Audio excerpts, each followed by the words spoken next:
Welcome to Imprint, a podcast about creating a home and life you love. I'm Natalie Walton, an interior designer, stylist, and best-selling author focused on an holistic approach to homes. Each week, I'm sharing insights and interviews about the creative process to help you enhance both your interiors and well-being, as well as provide you with the tools and resources to make considered and sustainable choices with all that you create. I don't know if you've ever caught yourself looking at other people's work, other interiors, and you're looking at them thinking, what is it that they are doing that they're managing to just take their interiors to that next level? What is missing from my spaces? I'm trying that. I'm trying to do the things that they're doing, but I don't seem to be able to pull it off. I'm just not getting the same results. And you can see and you can know and understand that because you're not, this is really having an impact on your business. You're not attracting the kind of clients that you want to work with. You're not having the type of impact that you want to have with your interiors. And you're really feeling stuck about what is missing and how can you fix that. So that's what we're going to look at today. I am going to share with you the reasons why your interiors aren't standing out. And I'm going to also share a checklist, the checklist that I use myself when I'm styling any space to really make sure that I'm including everything that should be in there and nothing that shouldn't. So maybe if you've tried to make improvements to your spaces before, but you just can't work out what's missing, I think you're going to find today's episode really valuable. And I'm also going to be sharing some of the most common types of feedback that I give to students within the Styling Masterclass, which is open for enrollment at the moment for just a few more days. So if that's of interest, make sure that you click on the link in the show notes and you can go straight there and go and check it out, or come and join us because you'll get instant access to some really exciting bonuses as soon as you do.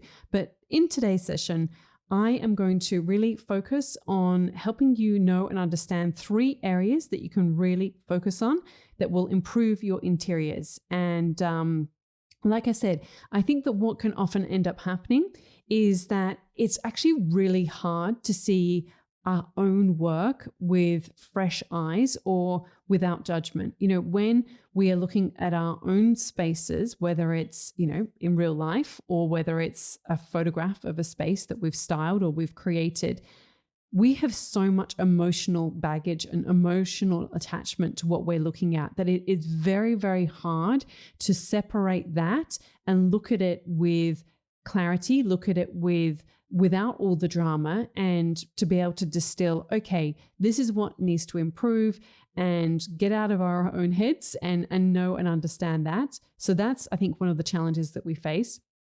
Sometimes it's also just really hard to know what to improve, like what is the missing link or the missing piece. Sometimes it's adding something, other times it's taking something away. And I think you're going to find the checklist that I'm going to share towards the end of this episode really helpful for you in relation to that. And also it can be a challenge to step away from our fear when we're actually creating spaces. So there's the kind of the fear that we have when we're creating, and then also, there's that process afterwards when we're looking and we're reviewing our work and really struggling to understand and get out of our head and be able to see it with some kind of, perspective, clarity, and, we're not sort of so much in our head about it. But, when we do, and when you kind of implement the ideas that I'm going to be sharing with you today, it will really help you see your spaces with fresh eyes and know and understand what to improve first. And also, and this is really important, don't discount this, to feel really empowered. And I embody the identity of an artist.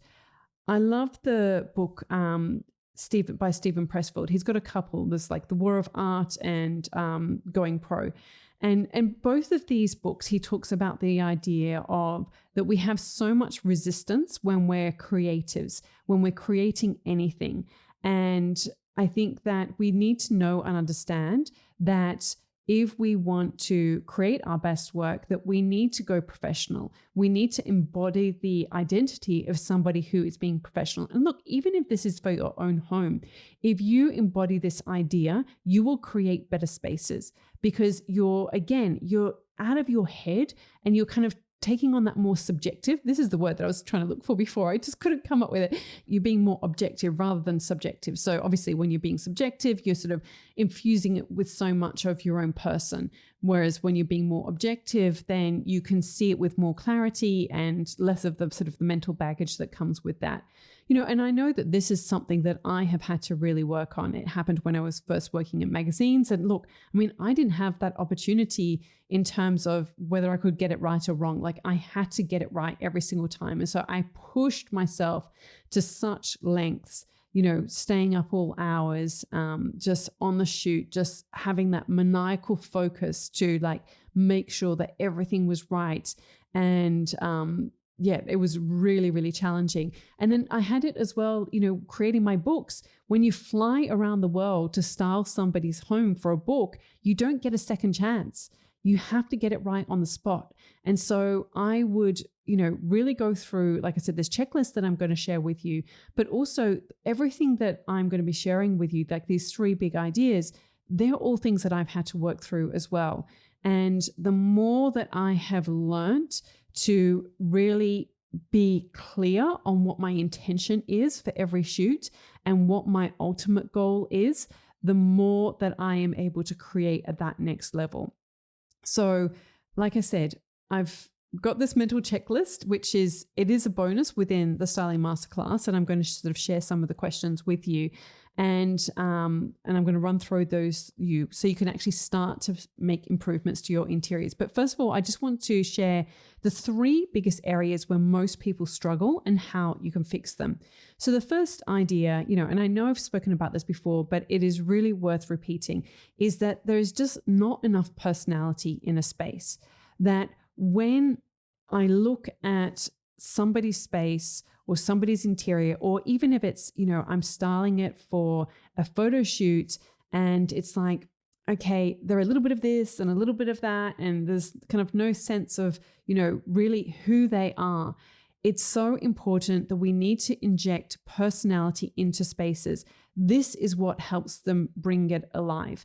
And this is not about copying trends. If anything, you want to go counter to that. You want to kind of anything that feels like a trend, just kind of stay clear of that, but really tap into your signature style. I've done many episodes on the podcast about this, so I'm not going to kind of go into a huge amount of detail on it.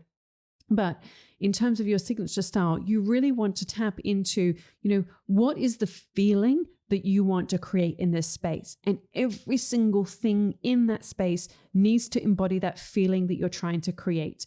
So when I see spaces that are perhaps a little bit too generic, people are playing it too safe, they're not taking enough risks, it all comes back to this idea of what is the feeling that you're trying to create in this space? Because if you are trying to create a space that is, let's just say warm or inviting or welcoming, they might be words that you want to use, then is every single object in that space and the combination of those objects, are they all working together to create that feeling? If not, then you need to look back and say, okay, well, what type of material or what type of object is going to help me create that space? And if anything, just edit everything out that doesn't, and then look at what you've got and then think, okay, what can I inject in there to create that feeling? Now, if you want to create elevated interiors, if you want to create, interiors at that next level, then you need to, again, ask yourself, okay, if elevated is the feeling that I want to create, then again, look at the space and say, does every object feel elevated in some capacity? And if it doesn't, you need to take it out. So these are the elements that are going to really help you, just lift everything together. So being intentional is really important in terms of, making sure that you are creating what you've set out to create, that feeling that you've set out to create, which is what will inject it with personality. Okay, the second big idea that I wanted to share with you, and again, I know I might sound a little bit like a broken record, but it is honestly, I feel like I say it over and over and over again. And I know so many people who join the program, listen to the podcast, download my resources, watch my styling videos on Instagram, all of those things, YouTube, whatever. And then they still don't quite get this right. And so I feel like I need to say it over and over and over and over again. And look, I had to learn this too. This was something that I was it makes you feel safe. When you play small, it makes you feel safe. And you start creating all these small little bits and pieces, and it feels safe. And it's like, I'm not trying to speak up. I'm not trying to put myself out there. But what happens is that you create spaces that don't create impact. And so if you want to create impact, which is, really the key to creating interiors at that next level, then you really need to make sure that you're getting your scale and proportion right. This means not too many small items, including furniture, not just like the styling pieces, but also, in relation to the proportion of your rugs, to your sofas, to your artwork, like all of these different things, they need to be in proportion to each other. And it really is kind of like the Goldilocks formula in terms of, like not too much, not too little, just right. You need to get that scale and proportion right to sort of really create a cohesive look. Okay, so again, I want you to think about, what kind of impact are you creating with the objects in your space? When I see people include coasters on their coffee table or on their table, tell me, does a coaster create impact? I know I'm being a little bit harsh here, but forgive me. It's sent with love. There are things that people include in their spaces and they don't create impact. They're not adding to the intent. If you're wanting to take those interiors to the next level, you've really got to, look for objects that are going to create impact, look for combinations that are going to create impact, and really use that as your starting point. So really look at your spaces and really, again, ask, is everything creating an impact? Okay, the third idea relates to committing to a concept. So this, I guess, is really about why it's so important to have clarity of vision. This will make all of your decisions so much easier. When you are really clear on the vision that you're trying to create, everything will fall into place after. I mean, I use this to design this concept in interior design, but it's true in interior styling as well. Like they both, fit in there. And so it can be really helpful to have that sort of that North Star reference that guides you in terms of the feeling that you want to create or the vision that you want to create. And so really being clear on what is that for you? What is that vision that you're trying to create? And when you do this, you will create a more unified look in your spaces, because all of the elements will then start to work together harmoniously. And so you can also use this concept or this vision to filter your decisions. And everything then will help, it'll be so much easier to sort of make a decision. Does this work or does this not work? Because you've got this very, very clear concept or vision for your project or for your space, and in terms of what you're trying to create. So that is really important for your spaces. And again, I think that one of the things that I do when I am creating any or styling any space is that if I'm not clear of what I'm trying to create with a particular space, say I'm styling a kitchen and I'm styling the shelves on the kitchen and, objects on the bench top. And if I'm just kind of rearranging what's already there, I'm never going to create impact. I've got to really be clear on, okay, what am I trying to create here? What's the concept? What's the vision? What's the thing that is going to really create the impact? And again, being intentional, like all of these threads, they all interweave together. And so if I'm looking at that kitchen, it's not to just go, okay, well, I need to put a chopping board here, or I need to put plates here, or, I'm going to put the olive oil bottle here, or whatever. It's really deciding, and like this checklist that we're going to go through, it's really going through the foundations and really making a very intentional decision about, like, what is the vision that I want to create here? What is the feeling that I want to create? And what is the impact? What's going to create impact in this space? So let's just take the example of a kitchen, because I was actually just styling a kitchen yesterday. And these were some of the questions that I worked through. So this is literally the checklist that I have developed over the years, over 15 years of styling, and the questions that I ask myself every single time I'm styling. Like I said, it's as a bonus within the Styling Masterclass. So for any of you who have perhaps already enrolled, you will find it in one of the bonus bundles called Styling Essentials, Strategies for Unstoppable Success. And I mean, this is one of so many different bonuses that are within the program, but these are just really powerful questions that you can ask yourself. So the first one is that when I'm styling any space, so like when I was styling this kitchen yesterday, I always ask myself, what is the hero of this space? What is the focal point of this space? Where do I want my eye to go first? And I choose that object first. And this needs to be a really key piece. It needs to be a key object that I am drawn to, that really draws me into the space, that like excites me in some way, that really embodies the feeling that I want to create, the values that I want to embody in this space, and really connects, like I feel connected to this object, that I really love it. It's not just like, oh yeah, that's nice, but it's like, I love it. So that focal point, it really needs to be something that you've got this deep, deep connection to. Then I really want to make sure that that object is that I'm playing on a big enough scale with it. So it really needs to be, have impact in of itself, and that basically everything else works towards drawing my eye towards that object. So every other object is not, overwhelming it, but it's really in a hierarchy in terms of how I've styled that space. Then I really want to think about, is everything in balance? Do I have enough balance between positive, which is like the filled space where the objects are, and the negative or empty space?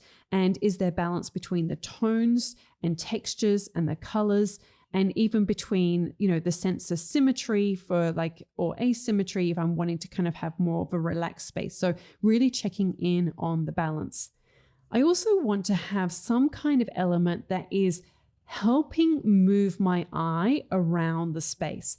Now, sometimes this is just the inherent architecture or design, or even if I'm photographing the space, it might be the way that the light is moving in the space. So it might be something like that. But other times it might be, I need to introduce this through a sculptural object, such as lighting or some kind of foliage or branch, or something that is going to help move my eye through the space.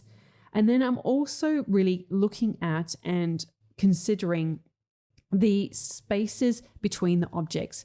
This is, I was even yesterday, and we all have our good days and bad days. And look, to be really honest, I was shooting a bunch of different videos. And so I do feel like by the time I got to this video, it was one of the last ones. And this happens on shoots, is that I was starting to lose my mojo a little bit. So always do the shoots or the images that you want to capture first. Like if you've designed an interior and it's like, that kitchen's going to be the hero shot or the living room shot, like whichever is the most important shot, always do that first when you've got the most energy, because that is like, you want to get that right.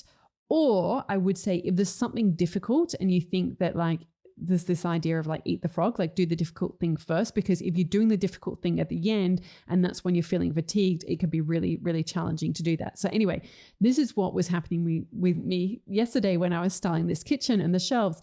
And I was really looking at the spacing because I didn't want to have everything like pop, pop, pop, pop, pop, like one after another. There needed to be a rhythm, and with the movement of the objects and the spacing, and enough of like a little cluster and then a space and another little cluster, but not the same size cluster. You need to have that rhythm within your spaces. So really checking in about the rhythm between the objects, and also repeating certain shapes, colors, textures, so that they feel in connection. Again, when I was styling up this kitchen space, I did it initially, and then I had some lighter color objects, and I thought, no, I want it to be more tonal because I feel like these are really standing out and they're too strong. And as soon as they're in the space, my eye is going to those rather than the original hero's object that I put in the space. And then you want to then make sure that all of the elements in the space, that they feel like they belong together and they're there for a reason. And again, this goes back to this question of like, does anything feel out of place? Or if you've removed that object, is it missing? Really checking in to make sure that everything is there for a reason. And if you take something out, does it look better with it out of the space? So really checking in to feel if everything in harmony, is there a sense of unity there? And then finally, I do think it's important to make sure that you've got elements there that they add contrast for interest and impact. So this is kind of making sure you've got a mixture between perhaps like rough and smooth or large and small. Like you don't want to have everything on the same height, for instance, and really making sure that there's enough contrast in the space so that, it's just is visually engaging for the eye. So these are really important questions to ask as well. So like I said, I've just run you through the very thought process that I go through when I'm styling any space. So I hope that that's insightful for you in terms of when you're creating your interiors, the questions that you can ask yourself. And like I said, going back to those 3 big ideas in terms of what comes up most often in relation to when I am giving feedback on people's work within the Styling Masterclass. One is that, that there's just not enough personality. And so the way that you overcome this is you need to be really intentional about the type of space that you're creating and what is the feeling that you want to create in your spaces. The second idea is just playing too small in relation to scale and proportion. And so again, really making sure that you are creating an impact with everything that is in your space. Make sure that everything is there for a reason. And the third idea really is to commit to a concept. And it can be really helpful to have a North Star image that is like your guide, that like, this is the feeling that I want to create, or this is the mood or the vibe that I want to have in this space. And making sure that everything is working towards that. Don't style by default. Don't just style because things are already there. I will often, if I'm struggling or it just doesn't feel like it's coming together, I will just remove everything from it and build it up again. And that is actually what I did with the kitchen, is that I got to a point and I felt it's just not working. So I just stripped everything back and I just started again. And when I do that, that is how I can see, more objectively. It's like I'm not emotionally attached to the objects that I've already put into the space. And sometimes there is this idea that you have to kill your darlings. I mean, they talk about this in writing. I think it was maybe Stephen King who first said that in one of his books about the process of writing, that you need to kill your darlings. Sometimes you might have an object that you really love, but it's not helping the overall scheme or the overall scene. And so you have to let go of it. It's like if you are, I was just thinking about the idea of like a musician. If you are composing a song, whatever type of song it might be, and you might have a line that you think, I love this line, or I love this hook, or whatever it is, but ultimately it doesn't work within the greater scheme of the song. And sometimes you got to let it go, because people won't know whether it was there or not. That's only for you to know, but they will know if the song feels a bit too long, or it just feels like it's a bit too repetitive, or there's something not happening within it that's actually going to make a really big impact. So Really, I think that's a really important thing to know and understand. So I hope that these questions have been helpful for you. I hope this checklist has kind of given you some ideas when you're styling your next spaces. And like I said, if you would like that feedback and you would like to get, all of the things, the tools, the resources, the lifetime access, the support, the encouragement, the processes, all of the things that come with the Styling Masterclass, then doors are open for just a few more days. So go to the show notes and you will find the link to click on that, or you can go to nataliewalton.com/next level, and that will take you straight to all the details about the program. And I would love to help you inside then. And until then, I will see you tomorrow, because we have got another episode all about improving your interiors and taking them to that next level. So I hope that you're going to join me tomorrow. See you then. All of the links and info for this episode are at nataliewalton.com/podcast. Don't forget to subscribe so that you can get a direct download of the latest episode. And I really appreciate when you take a minute to rate and review, as well as share the love with someone you know who might benefit from this episode, or on social media. If you'd like to access a range of free resources, come visit my website, nataliewalton.com. Thank you to Jaeger Media for producing this podcast. And I would also like to acknowledge the people of the Bundjalung Nation where it was recorded, and pay my respects to elders past, present, and emerging. I look forward to connecting again soon. I'm Natalie Walton, and you've been listening to Imprint.